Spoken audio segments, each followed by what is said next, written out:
All through your existence, everyone is the lover of joy, happiness. Absolute happiness is God. So for serious-minded people, the idea of convincing people in the existence of God becomes very little. Define God as joy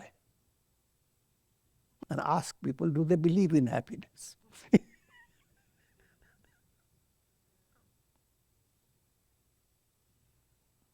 No one can be an atheist.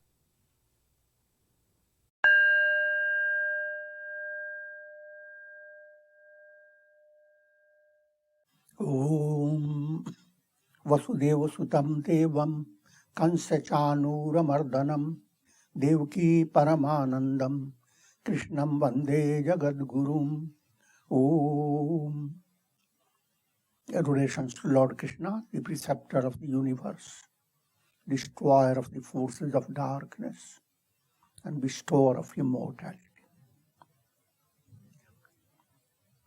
Srimad Bhagavad Gita, in chapter 6, known as Atma Sanjam Yoga, verse number is 20. The focus has been given on allowing the mind to be profoundly engrossed in God. The topic that is known as meditation. But meditation has many implications. And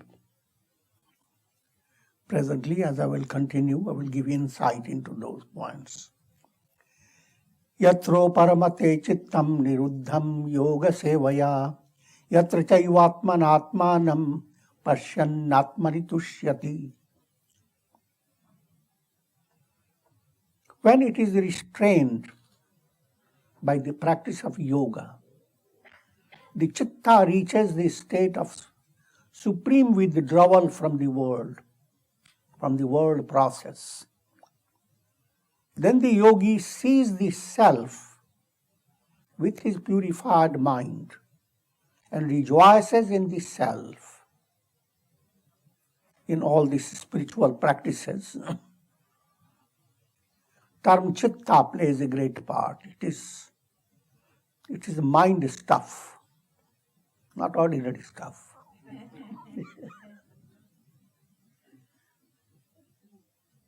Maneva manushyanam karanam bandha mokshayo. Mind is the cause of bondage, mind is the cause of release. And now do as you please.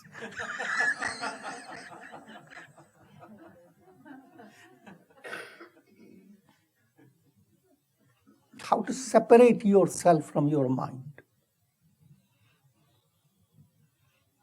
Because between you and God, between you and your own real self, there stands a world of illusion. And that world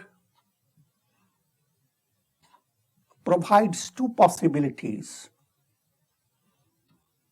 One is called pravritti. You move into the world and go on entering into cycles of birth and death, and go on fulfilling your dreams, things you desire to have, and you attain them into such a proportion, your mind is blown away. The world provides all types of possibilities. For a normal, ordinary mind, it's the mind that cannot handle the idea that you exist. You continue to exist even beyond this present body. So from that point of view, the goal in life is how to become fabulously happy and satisfied and rich. This is very extremely petty, though it is the profound reality for the world. You want to be happy, you want to live your life peacefully. But allow your mind to understand that you are not what you think yourself to be.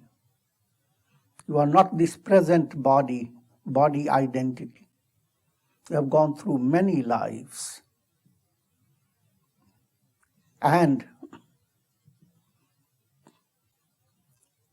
this entire universe and the whole divine plan is embodiment of patience. Your journey continues. Come back and forth, back and forth.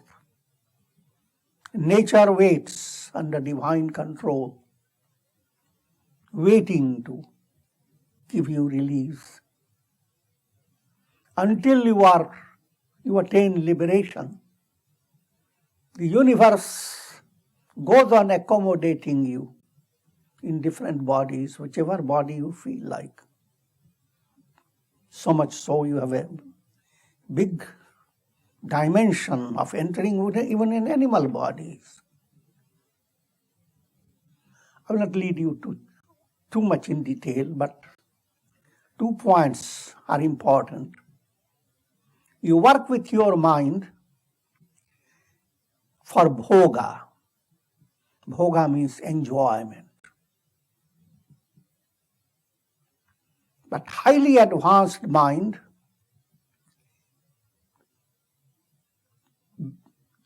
awakens in you aspiration for liberation.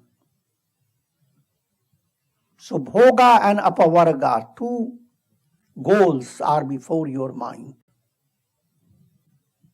In fact, in daily life, if you are already a practitioner, practicing meditation and all the integral yoga, your mind swings. If you are weak in your inner insight and vairagya, their mind simply wants to be joyous, comfortable, secure in this world. But when you enter into sattvic state, mind becomes very calm and relaxed, and you are under satsanga influence, then your mind says, why to go after alpam? Why to go after all this little? Let me go after Bhuma, the infinite, the eternal.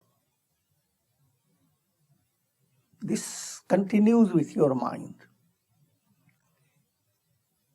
If you continue your sadhana,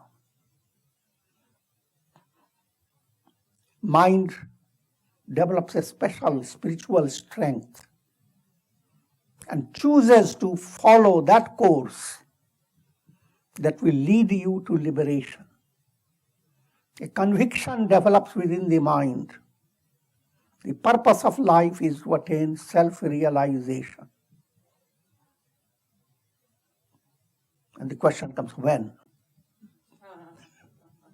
Even in this very life. In order to have that conviction, a deep insight must develop that this process requires your discovery of who am I. In allegorical language, you are seeking companionship with God. So on one side, you want God. The other mind that is involved with the world wants God's glorious expressions or simple understanding. Sun and its illuminations, there are 2 aspects that gives you joy in your daily life. Sun is up there. Look at the sun, it's not so interesting, just a little blazing too dazzling to the eyes. But look at the earth. Sun is creating all types of phenomena. Rainbows, shimmering clouds, shimmering waves, and countless manifestations of light. Which is interesting? That one or this one? I'm elaborating this because this is a profound topic, and I will relate to you an episode in Mahabharata. In Mahabharata, there are two personalities. Arjuna, who represents the soul interested in attaining liberation. Duryodhana represents the soul gripped by ignorance. These two personalities, there comes a stage in Mahabharata where Kauravas and Pandavas, that's to say, the forces of light and forces of darkness, they have organized themselves and they are coming to fight against each other. At that time, Arjuna and Duryodhana planned to meet Krishna. According to storyline, Krishna is a relative relating to Arjuna as well as Duryodhana. So both of them come to Krishna for his help. Duryodhana is eager to come, so he wakes up very early and goes earlier than Arjuna goes there. Having arrived early, he is allowed to come into Krishna's palace and goes where Krishna is still sleeping. And having entered there, Duryodhana chooses a seat that is towards the head of Krishna. Because he is always a sense of, he's always ego conscious. He always wants some recognition of greatness. So he chose a seat close to Lord Krishna's head. Arjuna comes later, looks at Duryodhana, looks at Krishna sleeping, and with humility sits close to his feet. When Krishna opens his eyes, of course Krishna has been pretending all the time.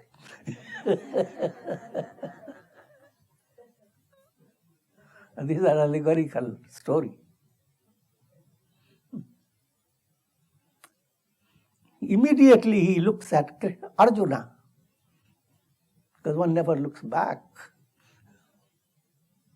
The soul that is working for pravritti, worldly enjoyments, that soul is not in direct view of God, because you have so many things very dear to you. God is one of the items.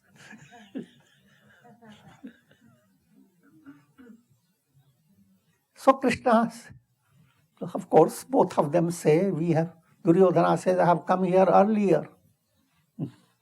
So I deserve to have your help.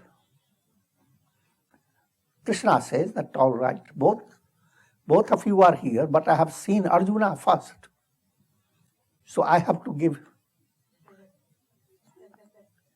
the choice. I will help you both. And this is the way I'm giving you a choice between two possibilities. On one side, I will be alone, with a pledge not to fight, not to carry any weapon. And on the other side, a vast army of mine called Narayani Sena. To choose between these two possibilities. Want Narayani Sena? Lots of army, lots of power. Or simple me.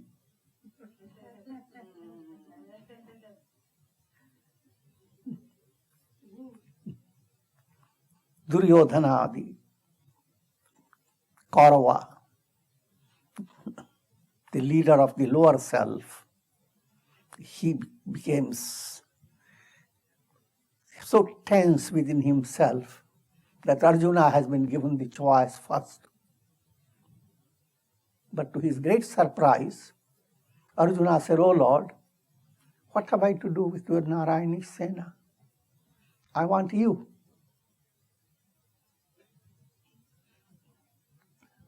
Krishna says, "I'm not going to fight." He said, "Doesn't matter. Better." As Duryodhana listens to this, he is so happy.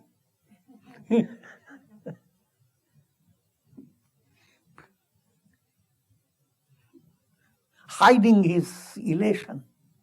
Duryodhana said, "Oh Lord, what can I do? Arjuna has already taken you, so I will take the Narayani Sena."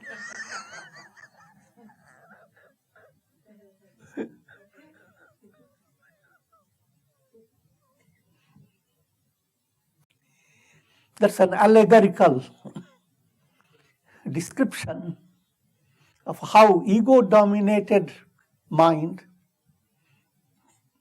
chooses all the glorious things God can give you in the world. But sattva predominating mind that has become purified, and the soul within you is like Arjuna. The Arjuna does not choose earthly glory and stay distant from God. He chooses closeness with God. That's the predicament of every aspirant. Deep down within you, there is Duryodhana, who chooses God to give you various fanciful attainments. But Arjuna within you wants to just love God, nothing else. Loving God and nothing else, that path is called Shreya, the path of blessedness. Loving all these countless radiations of God's glory and keeping up with the cycle of birth and death, that's called Preya. So your mind has two choices. Shreya, where God becomes the all in all, the all-engrossing goal. Or Preya, where mind wants to compete with people who are rich and powerful and to become bigger than them. A world of competition, of comparison. Practice of yoga gives success in both areas. You can practice yoga to bring concentration in your mind and sufficient preparation to gain any particular project, a success in this life. Even for that, control is needed in your mind. You should be patient. You should be charitable. You should be magnanimous. You should be sweet speech. All this will give you success. But in this stage of acquiring virtue, it is a kind of a mending process. If chitta is a cloth, if mind is like a cloth, and you would notice anger has developed, it's kind of a little tear in the cloth. You stitch it. With each tear there is a stitch. So mind has lots of stitches. That process is a process of change, bringing change within you. Endless changes are needed as you live through the world. But if you are turning to God realization, what happens? Not change, transformation. Instead of tears in the cloth, have a completely new cloth. Ultimately tear up the entire mental process. If you go on understanding these points, they give you a very profound basis of insight into Gita teachings, teachings of the Vedas. Then the yogi sees the self with his purified mind and rejoices in the self. If you have chosen God, you have chosen the path of liberation, then your whole focus is on understanding who am I, and who can give you answer to that question. Whenever you have confusion, how does your face look like? Who gives you the answer? A mirror. Chitta within you is the mirror. And you can find the answer to who you are in the mirror of your mind. But your mirror has 3 defects: mala, vikshepa and avarana. Mala is gross impurities. Suppose there is a mirror and there is a dust over it. You can't see your face in it. That's exactly the predicament of vast majority of people. Mind is gripped by anger, hate, greed, and these impurities, they exist in subtle form called vasanas. But first I'm focusing on the gross form. Gross form, they are like dust. By practicing karma yoga, how do you live in your day-to-day life? That has a profound importance in spiritual sadhana. Spiritual sadhana is not just put yourself in a cave, run away and be somewhere. All that can be a temporary means. But spiritual sadhana is how do you live in the world? How do you deal with people? And that you go on learning. Life is a profound opportunity for constant learning.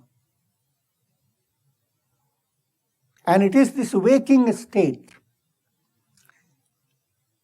which tests your spiritual growth. Are you advancing? Seated within yourself. So yes, I am Brahman.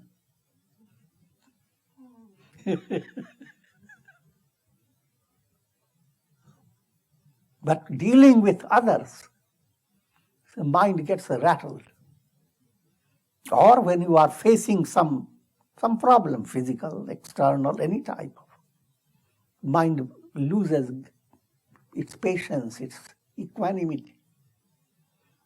So this waking world gives you challenges day by day. And in that challenging situation, when you pass the test, you develop your inner confidence. Your inner strength grows on the basis of the way you handle your daily life. Practical reality, that's called karma yoga, the path of action. So it is by karma yoga that you remove the dust from over the mirror of your mind. And you begin to see something more. The dust doesn't allow you to be revealed. Rather, it may refract your view. Karma yoga removes the dust over the mirror. Now you are entering into bhakti yoga. Bhakti is devotion. An aspect of bhakti is meditation. Meditation and devotion together called upasana. Practice of upasana changes your subconscious impressions called vasanas. Vasanas are the cause of restlessness in your mind. So as I was giving you the simile of mirror, the first defect was the dust and you are trying to remove it. Second defect, your hand that holds the mirror is shaking. The shakiness comes from your subtle desires, vasanas. And the cure for the vasanas is bhakti and dhyana. How to turn Godwards, developing surrender to God, love of God. Directing the mind to be one point and not distracted. As you proceed with this, you are developing Shubha Vasanas. Ashubha Vasanas are like dark clouds. They obscure the view of your essential self. The sun is shining bright, but a dark cloud before it doesn't allow you to see the sun. So, impure vasanas act that way. And that's called the second obstacle, vikshepa.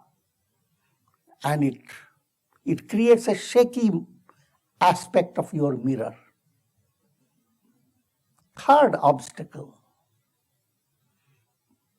using a very ordinary illustration, you have a mirror in your hand.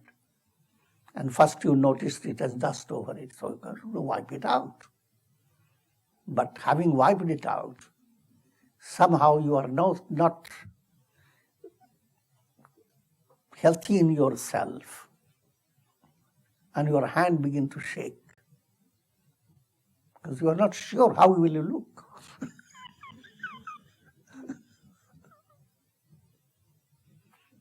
So as you adjust your vasanas, you develop an inner confidence. That's how you will look will be beyond your imagination. You hold the mirror now steady. But then there are another layer of obstacle called ignorance. Ignorance is in the deep unconscious. It's like if you have removed mala, gross impurity, and your hand also has become steady. And suppose the hair comes streaming down on your eyes. You can't see yourself.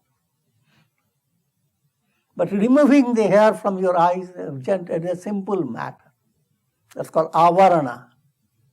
If you have removed mala and vikshepa, removing avarana is just a matter of simple awareness. Coming back again, mala is removed by karma yoga. Vikshepa is removed by bhakti and meditation. Avarana is removed by jnana yoga. Inquiry into who am I. These yogas blend together in daily life. Then it's called integral yoga. And that's the message of the Gita. And that's really the religion, no matter which religion you follow.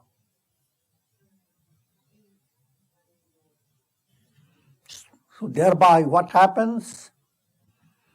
The yogi sees the self and rejoices in the self. Verse 21. Sukhamatyantikam yaktad buddhikar grahyamatīndriyam vetti yatra na chaivayam sthita chalati tattvata. The yogi experiences bliss that is boundless, beyond the reach of the mind and senses. That bliss cannot be comprehended by the intuitive intellect alone. One can have understanding of that bliss. Having maintained this state, he does not falter from the truth.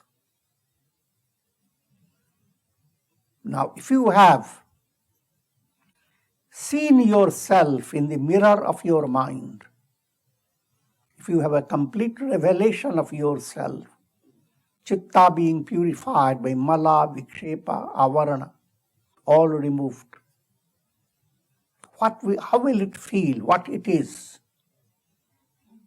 The yogi, that means an aspirant who has done that, he experiences ananda, bliss, that's boundless.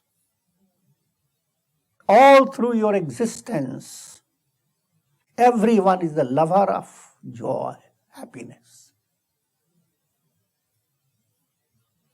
Absolute happiness is God. So for serious-minded people, the idea of convincing people in the existence of God becomes very little. Define God as joy and ask people, do they believe in happiness?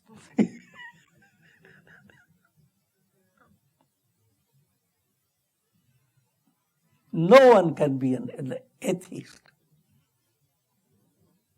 No one can be an atheist. It's impossible. So it's just a question of how to convince the atheists. That question doesn't arise. But the bliss happiness that you have been experiencing through a mind that loves prayer, pleasures of the world, that happiness turns into happiness. You never know where it is. Work hard, you will get it. The hardly you can relax with it, it has run away. Your mind goes on running after how to secure happiness. And even that happiness comes in various degrees.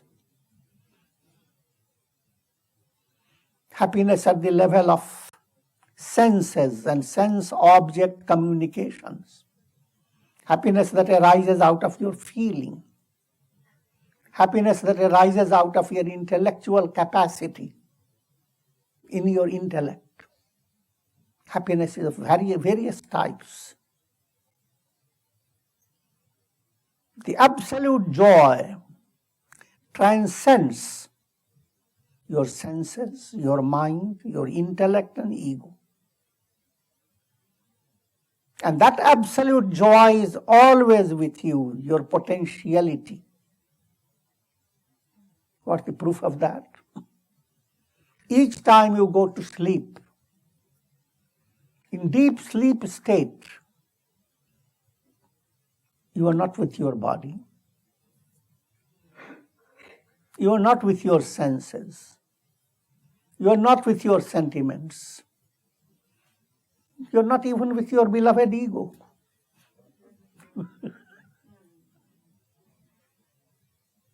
Stripped of all this, you are perfectly relaxed. And you become recharged when you wake up.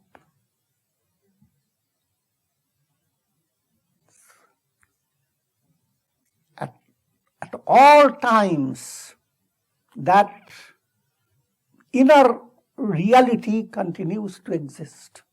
That there is a deepest level within you where you are without the body, without the mind, without the intellect. And that you, at the deepest level, is not an individual you, the absolute Brahman, the absolute bliss. So the yogi experiences bliss that is boundless. That's called self-realization, God-realization, liberation, nirvana, kingdom of heaven, salvation. Give so many synonymous. That state of experience is beyond the reach of mind and senses. But as your intellect becomes intuitional, a subtle sense enters in you. Just like bees have a subtle sense of getting into a flower and going after the nectar. In the same way, your intellect becomes subtle and spiritually sensitive. And it's through that sensitive intellect you begin to aspire for liberation. Try to understand in a very simple way. What makes you eager to go to sleep? Your own intellect. You find yourself, you need to refresh yourself. You plan everything, bed and everything possible. But having planned, you move away from that whole scene like a slipper moves away from the feet.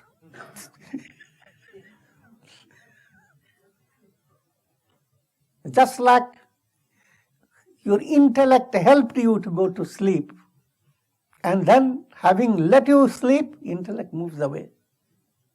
Same way, intuitive intellect, as you sharpen your intellect, as you allow your intellect to be awakened by virtuous qualities. There are two types of intellect. Intellect that is just intellectual, but intellect that arises out of righteous conduct, goodness of your heart. That intellect has a kind of a subtle insight. It has an intuitive capacity.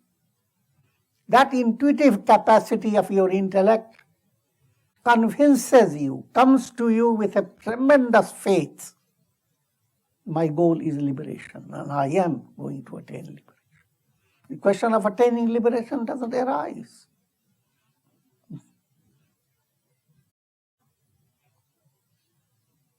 I am nothing but the divine absolute self. And that, of course, a complete comprehension and realization follows a progressive movement. And progressive movement, once you have adopted it, the question, when will I attain God, doesn't arise. Because in progressive movement, you go on recognizing, increasing expansion within your heart. Your everyday life becomes enriching in a profound way. Just like in a plate of food. If every morsel that you eat, the next morsel becomes more tasty. And next one is tastier. And suppose you have boundless capacity to eat. There will be no sense of boredom. Once you become involved in real spiritual life, life is not a boredom. Challenging situations are not to be viewed with frustration and despair, but they are all lined up to enrich you in a profound way. However, your self-effort must be always effective. Self-effort blended with grace. And nothing is impossible. Yam labdva chaparam labham manyate nadikam tata. Yasmin sthito na duhkena gurunapi vichalyate. Having attained this state, he realizes that there is nothing greater than it. And being established in this state, he is not shaken. Even when confronted with greatest of sorrow. This is the definition of liberation. Having attained that state, that means realization of your innermost self. Once that intuitional revelation has come, I am Brahman. From soul point of view, you are like reflected sun in a bucket of water. Reflected sun is so little, so brittle. The sun is totally different. And yet, what is the reality of the reflected sun? The sun. Exactly the same relationship exists between you and God. You that is shaky is reflected. In your mental process, the divine reality is reflecting. That reflected aspect is viewed as your soul through the limited mind. Allow your mind to be unconditioned. And there will be an intuitional awareness. I am not the brittle, reflected jiva moving from body to body, dependent on karmas, trapped in a world of misery. I am the sun, all luminous, beyond darkness, ever-present reality, allowing the mind to move away from a degrading view of yourself to the absolute view. There lies the subtle mystery of spiritual movement. You call it Ishwar Chintan, Brahma Chintan. Allow your mind to think of God and godly qualities, and God is sustaining you. And faith in God will lead you to amazing attainments. This stage becomes the bridge. Until you come to this stage, Soham asmi, I am that. How can the sun be shaken by anything that happens on the earth? But reflected sun is shaking no matter how quiet things are.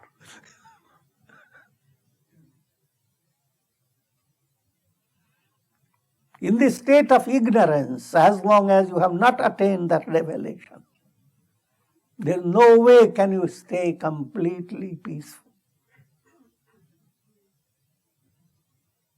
But all the time while you are restless and suffering and all that turmoil goes on, the I am is the sun. While the different rays of the sun go through turmoils, sun remains the same. Countless souls go through lots of problems, but soul of the souls, the sun, Brahman, remains ever the same. And things that appear to go through problems, their appearance. The sun is in no way affected. Another example is clouds and the sky. The sky is in no way affected. Whether the clouds come in a gentle pattern, creating a wondrous display of beauty in the sky, or the clouds come in a boisterous form, creating lots of havoc, lightning and thunder. The sky is in no way affected. That's what you are, the sky. You are the sun. And the mind must move away from the degrading notion, I am so burdened, living in a world of sorrow, in a world of tragedy. Every day things are happening. What will happen to me? Where will my happiness hop away? But while I'm making a joke of it, all this is serious matter. And you need to move with patience.